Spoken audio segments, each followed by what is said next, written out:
be back and to not be a bad guy? It's fantastic to be back. It's amazing to be able to reprise this role that, I played 30 some years ago that still has, relevance and a place in the heart of all the fans. And to be able to portray the character in a way that is, much more multidimensional, different colors, different aspects.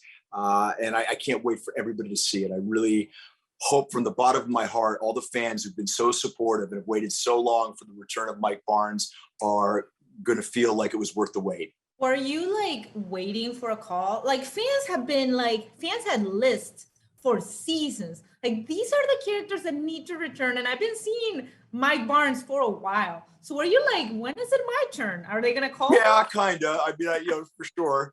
I was getting asked all the time whether I was going to be in the new season. So, it was well worth the wait though. Right. And you sort of mentioned something about, I mean, I grew up with the original movies and they were great when we saw them, but they were kind of one-dimensional. And I don't know if we didn't realize or that's what we wanted now. And now we want more nuanced storytelling. Yeah, no, I agree. I mean, Mike Barnes was definitely a pretty unidimensional character, and that was very much by design. That's what John Avildsen wanted, and that's what I gave him. And to have another bite at the apple, so to speak, and have the chance to portray the character as a more kind of fully formed adult, as opposed to this 17-year-old kid under the control of Terry Silver, was a lot of fun. Right, because that's also a thing we don't always take into account. Like in the originals, they were all kids, and we were judging them as bad villain or hero, but they were all kids, and now they're adults and they made their own decisions.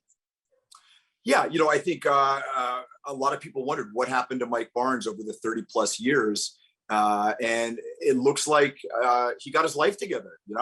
He got married and found a woman that he loves, and had a father-in-law who taught him how to do something with his hands other than fight. And he put together a life for himself. But once that life is burned to the ground, so to speak, went up in flames, Mike Barnes is able to very quickly slip into becoming karate's bad boy again. Right. You got to do both. I mean, I guess there's something fun about being the villain. Like, is it more fun to sort of be the villain, the really, really bad guy, because it was over the top? Or is it just fun to sort of be the hero now? It was fun to play a little bit of both. It's always fun to play something that's well-rounded, and having the opportunity to play a little of each. That's the best of all worlds. I have a fun question that I asked everyone in the cast, and I want to ask you of it. Imagine that you are in a tournament. The Old Valley tournament is coming. And you have to face a superhero or a supervillain, and facing you. Who you pick? Who do you want to face? Doesn't necessarily mean. Wait, say that again. Who would I want to face? If what? In like, imagine a karate tournament is coming, the Old Valley, but you're facing a superhero or a supervillain. Well, I mean, look, if I'm gonna face a superhero, I want to face the baddest. So I guess I'd probably want to fight Thor. Because you think you'd beat him, or you just want to meet him? Well, I figure if you're gonna get your ass kicked, it might as well be by one of the baddest characters ever. So yeah. I absolutely love that. That's actually a different. Everyone was thinking of who they could beat. Yeah. Maybe the Hulk. I don't know. Maybe the Hulk, right? Well, I mean, I think there's an argument to be said of which one of them is more powerful. Both, right? Yeah. Right. So, what do you feel like you got to go on this journey with the character? What do you feel the future holds for him? Because I mean, this whole season was about Terry Silver, but Kreese is a different beast. Is he still on this? Are we going to see him?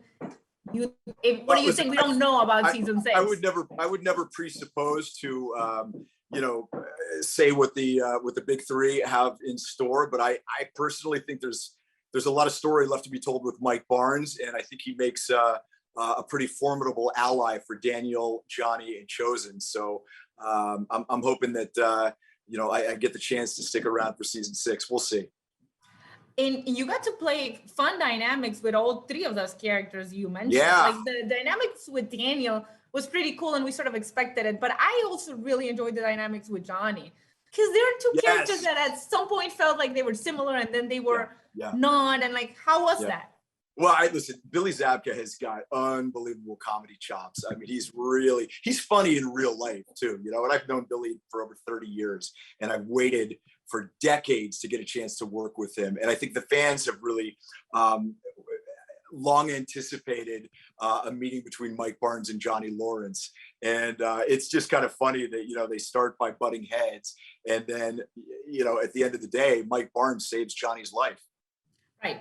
And the dynamics with Chosen too, because that was not something anyone was expecting. And so you Right. still have to play that. Right. You know, I don't think a lot of people would mentally be able to figure out how to bridge the space between, you know, Chosen and Mike Barnes. And, you know, of course, the guys did it. The big three did it. So, and did it really well. And, you know, who knew Chosen was so funny, right? Right. He's terrific. And the season was still really funny, but sort of, it felt not darker, but more mature. Maybe because the kids are sort of growing up and the adults feel like they're also growing up. Because this has been based on Johnny and Daniel. You know, it's 30 some years later. I mean, you know, people change, hopefully people evolve, people grow. And, you know, I feel like we were able to show that where people wondered what happened to Mike Barnes, we were able to show that, you know, his life continued and he learned a few things along the way. Sort of in general, if you have to recommend the originals because that's where this came from.